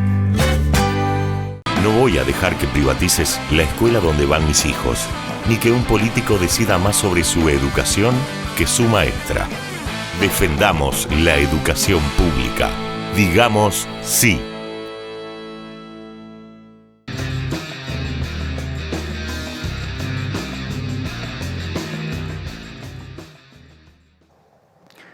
Esta semana hubo un hecho inédito en la historia de nuestro Parlamento, que fue la autointerpelación del gobierno, cuando el senador Jorge Gandini fingió, junto con el ministro Paganini, una interpelación que en realidad no incluía ninguna indagatoria genuina del senador al ministro interpelado, sino que era una suerte de contubernio de ellos para cuestionar a una figura que no está en el Parlamento, que es la actual intendenta de Montevideo, Carolina Cose, de una gestión que tampoco es la actual, sino la anterior administración del Frente Amplio. Tuvimos ese show, ese circo, que se conformó en el Parlamento, donde uno hacía como que interpelaba y el otro hacía como que era interpelado, pero en realidad estaban cuestionando a dos voces, a terceras personas y otra administración, por la construcción de la Antel Arena, porque el gobierno vino a demostrar nuevamente que la única función, la única estrategia que considera para promover su gestión es denostar las gestiones anteriores. Es el vilipendio de la actual oposición, es el agravio sobre las anteriores autoridades. No hay ni un solo proyecto en el Parlamento. Como todos sabemos, lo único que se ha discutido desde que se inició este periodo es el presupuesto, la rendición de cuentas y la ley de urgente consideración, como grandes proyectos, pero después nada. Lo único que hay ahí son circo y circo y circo. Ahora incluyó una autointerpelación, que es algo que no tiene precedentes, pero también incluye una comisión investigadora promovida por el sospechoso, el exministro Cardoso, que asume la banca en la Cámara de Diputados y promueve una comisión investigadora para desviar la atención de lo que verdaderamente se está investigando, que es su propia gestión al frente del Ministerio de Turismo. Todas son cosas insólitas, todas demuestran que el gobierno utiliza como estrategia el show, el circo. Pero, nuevamente, hay que decirlo, esta estrategia está condenada al fracaso. No es posible sostener un proyecto de restauración neoliberal que va dejando todos los días cada vez más pobres, más gentes en condiciones con dificultades para acceder incluso a cosas elementales como la alimentación, sobre la base del vilipendio de otra administración, del agravio, de estar todo el tiempo hablando de lo mal que lo hicieron antes. No se puede sostener con propaganda negativa contra un tercero una gestión durante 5 años, porque al final la gente termina diciendo, bueno, pero yo vivo peor, y si vivo peor, está todo bien con tu propaganda diciéndome que el resto es malo, pero vos sos impresentable. O sea, esa estrategia solo puede funcionar en la medida en que se logre instalar en el Uruguay un sentimiento generalizado antipolítica, contra el sistema político, contra todos los partidos. Y Uruguay es un país donde los partidos tienen todavía credibilidad, donde el sistema de partidos todavía es razonablemente representativo. Por lo cual, la búsqueda del gobierno de generar no una grieta, sino una especie de gran lodazal, donde caigan todos de manera de poder promover su proyecto y decir los otros son peores que yo, es una búsqueda insensata, que no va a terminar bien. Y además esconde en este momento su única intención, que es ganar en el próximo referéndum que se va a realizar el primer trimestre del año que viene. Sobre ese referéndum, el gobierno no tiene argumentos, no los presenta, hace campañas publicitarias donde también acusa a la oposición, que fue la que impugnó los 135 artículos, de mentir. ¿Y lo acusa de qué manera? Promoviendo eslóganes y spots publicitarios donde sí se repiten una y otra vez mentiras que son fácilmente probadas, como por ejemplo que la oposición quiere derogar el régimen de ese registro de violadores, o que la oposición quiere dificultar o no quiere que los plazos de adopción sigan siendo tan largos como lo eran antes, cuando esos son artículos que no están siendo impugnados.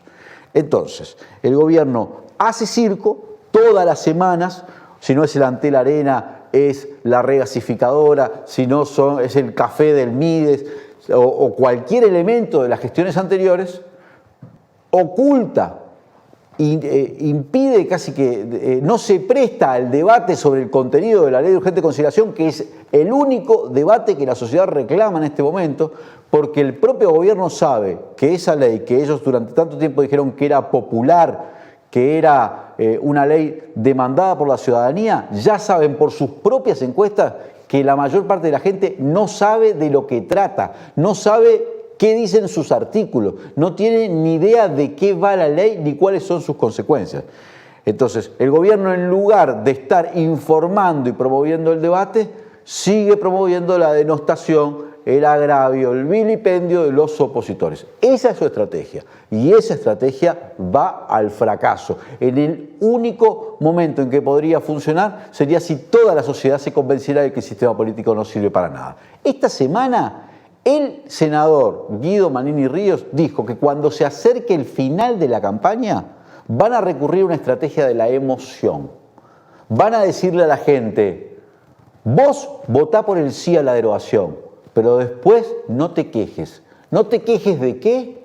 Dice, si le matan a un vecino o si te matan a un hijo, no te quejes. Porque si estás promoviendo la derogación, estás promoviendo que la inseguridad se mantenga como se mantenía y quitarle herramientas a la policía. Eso es para Guido Manini Ríos, y aparentemente eso es lo que tiene definido el gobierno, apelar al corazón. Esa es la idea de emoción que tienen. No tiene nada que ver con lo afectivo, no tiene nada que ver con el amor. Es decirle a la gente, si no votás esto que yo creo, no te quejes si te matan a un hijo. Mirá vos qué idea de emoción que tienen. Para mí eso es puramente terrorismo. Eso es apelar al miedo, es apelar a los sentimientos más irracionales y más primitivos. Y además es una tremenda falsedad. Tenedlo en cuenta ahora en el momento de pensar qué vas a votar. Un día, dentro de no tanto tiempo,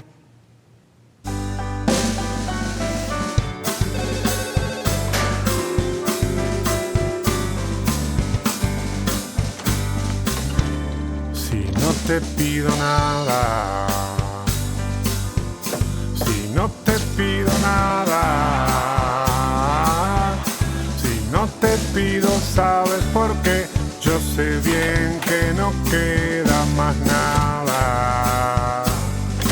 Y no me voy a quedar alucinando tal vez que tú regreses. Estoy de acuerdo con vos que todo tiene el final que se merece. Yo sé que mi tiempo es hoy, como dice mi analista,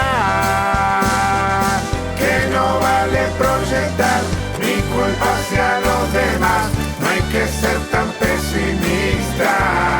Un día, dentro de no tanto tiempo, volveremos a vivir como queremos. Y para que eso pase, cuidémonos más que nunca.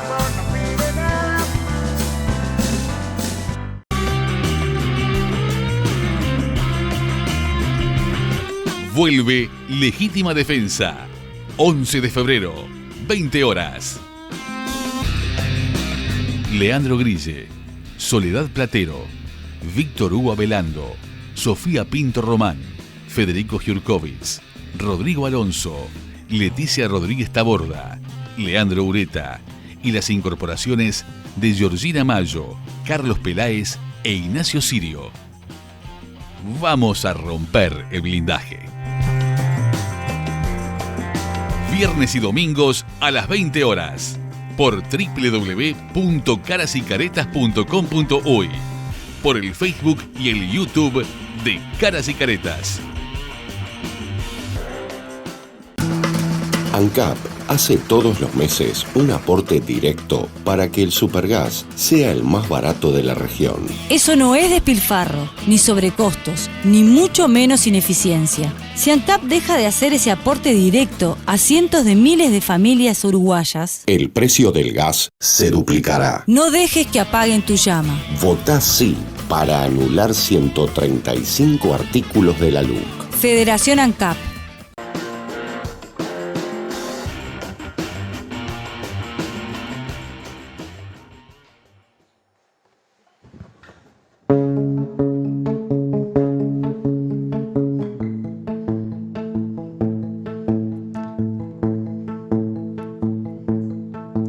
Los guachos reparten pasta acá en la esquina de la pensión y fuman, compran y viven para tentar la resurrección.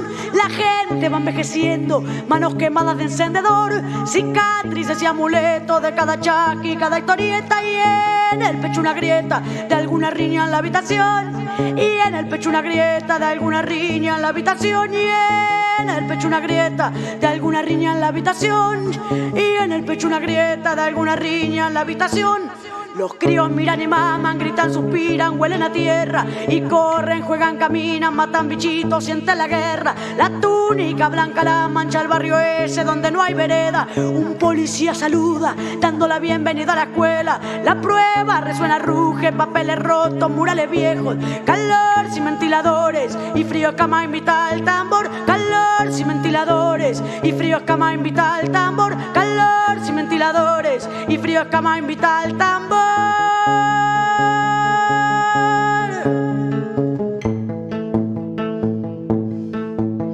La cana reparte tranzas, comparte coimas a 4 escritorios. Los abre y cuenta billetes, billetes para engordar los ojos. Se pasa la bicicleta, la caja chica de este negocio. Entre multas y oficiales, 3 patrulleros y un tiro flojo. Balazos que van al barro para que el cuerpo no suene tanto. Tené cuidado que el barrio tiene garganta de todos modos. Tené cuidado que el barrio tiene garganta de todos modos. Tené cuidado que el barrio tiene garganta de todos modos.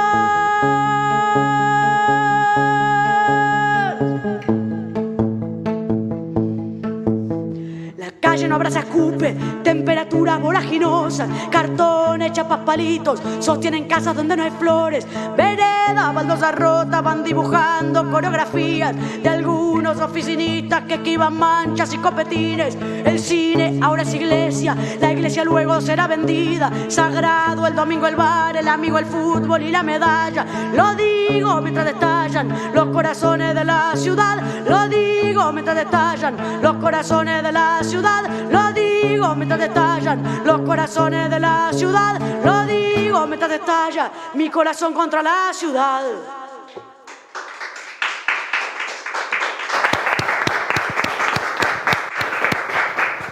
Qué gusto poder recibirte, Mochi, en nuestro programa. A mí siempre que escucho las canciones tuyas me conmuevo, pero además los escucho bastante.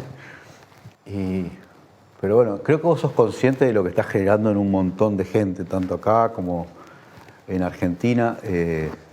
Venís de hacer, creo que, 2 solís, un solís y una gira importante en Argentina. Bueno, ¿cómo estás viviendo esto?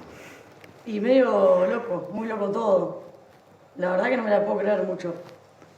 Un poco así, con incredulidad lo vivo.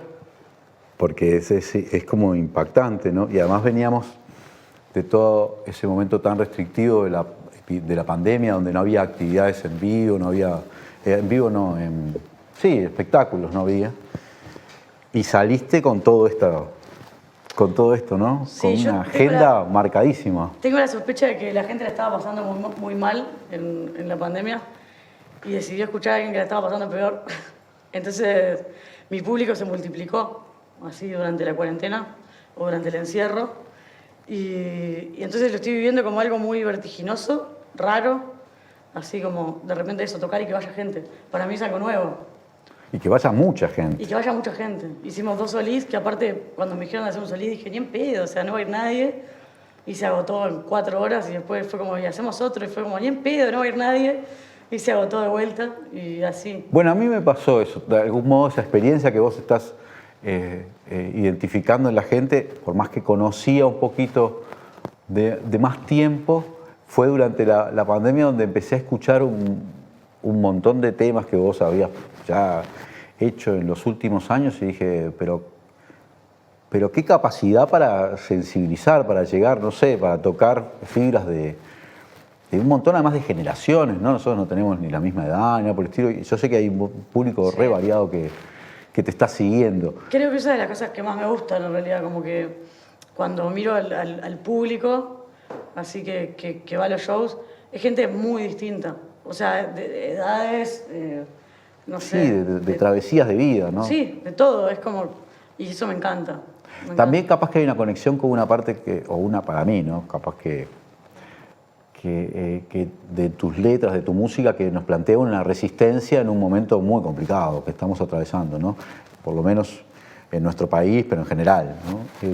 Vos también hay una cosa militante en lo que vos hacés y eso es muy importante, ¿no? Y yo creo que mi música es militancia. O sea, yo siempre veo la música como una herramienta para llegar a la gente e intentar hacer la revolución. O sea, un poco eso es lo que quiero hacer. Ahora es a través de las canciones, pero en otro momento capaz que, no sé. Lo ves como una cosa instrumental. Hoy es arte de las canciones, pero de repente mañana... Y sí, yo creo que también tengo una responsabilidad y un poder, si se quiere, de convocar a un montón de gente que comparte un montón de ideas o sentimientos o cosas y el eje común, cuando es en un show mío, es lo que yo digo, digamos. Y es lo que yo digo y es lo que interpreta de lo que yo digo la gente. Y claro. eso para mí es militancia. Y desde el lado más político terrenal, sí, yo quiero decir cosas que Estás conectado ahora, conectado con lo político, con lo que está pasando, es decir, tenés posición sobre todas las cosas. Has tocado cosas del PIT-CNT, has tocado para la Federación de Estudiantes, para organizaciones sociales. Estás ahí siempre. Y porque también soy eso. O sea, yo siento que no es que voy a tocar para el PIT-CNT o que voy a tocar para eso, tocar para los trabajadores, no, yo soy trabajador. O sea, como, o no sé, la lucha transfeminista, cuando dicen, no, te queremos invitar a una movida que estamos haciendo, bueno, como, voy y la hago con ustedes, porque en realidad no es que voy a apoyar una causa, esa causa es mía. Y en ese sentido siento eso, que como la música es mi forma de militar y de cambiar el mundo, y también de transitar el mundo, políticamente me paro desde un lugar donde quiero hacer todo lo que pueda, que puede ser tocar en una actividad o no sé, o ir a participar. Está buenísimo. Sobre todo está buenísimo porque no te confundís nunca, ¿no? De en qué lado estás, más allá de todo el éxito que te puede ir. Ojalá que no me confunda nunca, no sé. No creo. No lo puedo asegurar. Pero está bueno porque además, para mí desde el periodismo, yo sé vos desde la música, pero de diferentes lugares, es muy necesario ponerse en lugares de resistencia. Porque la gente la está pasando muy mal, entonces es bien importante. Sí, yo creo que hay que ponerse en lugares de resistencia y también de exigencia. Yo en este momento, con este gobierno, siento que en este momento hay que resistir una vez que hayamos luchado y exigido, y si no queda otra, sí, resistir, poner la cara y bueno, claro, y que pinte una. Pero antes de resistir, viste, como que siento que, bueno, sacamos a la calle, viste, hagamos algo, generemos movida, viste, como que no quiero que sea solo resistir. Te entiendo. Igual yo usaba el término resistencia no en el sentido de bancar, sino en el sentido de, bueno, de dar la pelea. Sí, que eso seguro, pelear hay que dar siempre. una pelea que es muy importante. Sí. Mochi, ¿qué estás pensando ahora ¿tenés fechas ya para tocar de nuevo en Montevideo, en Uruguay? Tengo una fecha del 17 de diciembre en la Sala Citarrosa, que voy a estar tocando con la banda, es como el cierre del año. Y nada, Después descansar un poco, porque has tenido tremendo año, ¿no? No se descansa nunca. No se descansa nunca. No, la verdad que la pandemia creo que también me sirvió para darme cuenta de lo que quería tocar en vivo Y una vez que arranqué así, me fui de gira y creo que todavía no terminé. Yo llegué hoy de Argentina, manejando aparte. Y vine por la nota, de hecho. Bueno, muchas gracias, qué honor. O sea, como que, y así, y si mañana me llaman para tocar, no sé, yo voy. O sea, como si estoy en mi casa, siento que estoy perdiendo el tiempo de alguna manera. Ay, qué honor, Mochi. Esta canción que pasó era Mismo Momento. Mismo Momento. ¿Y con qué canción nos vamos a ir? Con Folclorito para la Trinchera, que es una canción que compuse justamente para la gente que escucha música independiente y que vive la música como una herramienta de lucha. Bueno, muchas gracias a todos y todas los que nos han acompañado a lo largo del programa. Nos vamos con Mochi haciendo Folclorito para la Trinchera. Gracias, Mochi, también por habernos acompañado. A ustedes.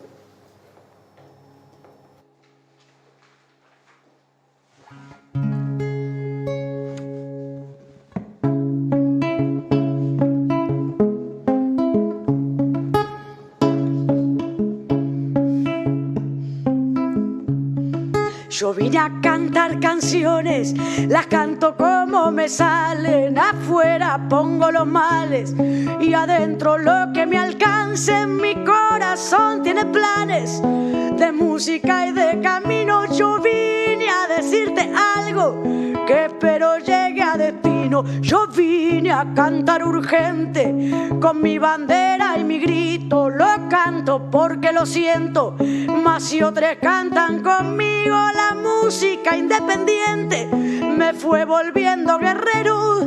Mi arma es el boca en boca, disparo canción al cielo, sin género y sin espadas. No vengo haciendo carrera, yo saco todo pa' afuera. Me muestro con lo que tengo y aunque yo no tenga nada, va creciendo lo que era mi canción, va acompañada. Si ustedes son mi trinchera, la tele no va a invitarte a que vos vengas a verme, porque ahí salen vendedores de humo y de estereotipos.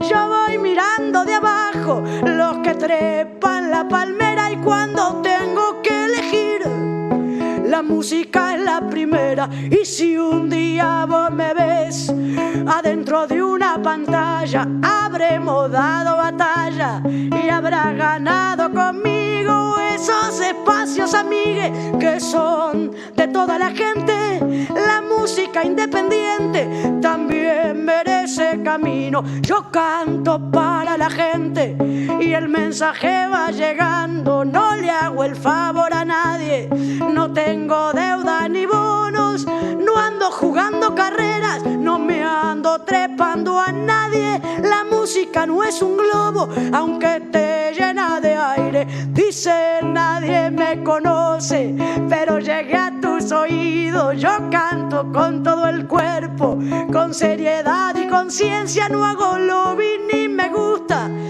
deberle el favor a nadie. Por eso es que no me ves cuando se arman festivales. Y si un día vos me ves en un escenario grande, habremos roto los vidrios con la música delante. El logro será del pueblo, porque del pueblo el mensaje. Hay lugar para todo el mundo, que no importen los disfraces. Mi paso se marca lento entre guitarras y amigos y algún teatro vacío. Me fue mostrando mi lacha, anduve buscando elogios, me ando afuera del tarro. Ahora todo es buena racha, porque el goce de pilfarro. Prendida tengo las ganas de cantar y hacer canciones. Me muevo de pueblo en pueblo donde cantan corazones. Lo que hago me llevó a tomar bondis y aviones sin ningún amigo en el estado. Yo viajo con las canciones, yo me la paso girando. Casi siempre soy de afuera, mi equipo está conformado por algunos inmigrantes. Cuando vuelvo a mi ciudad me cobran por extranjera. La música no conoce de ciudades ni fronteras.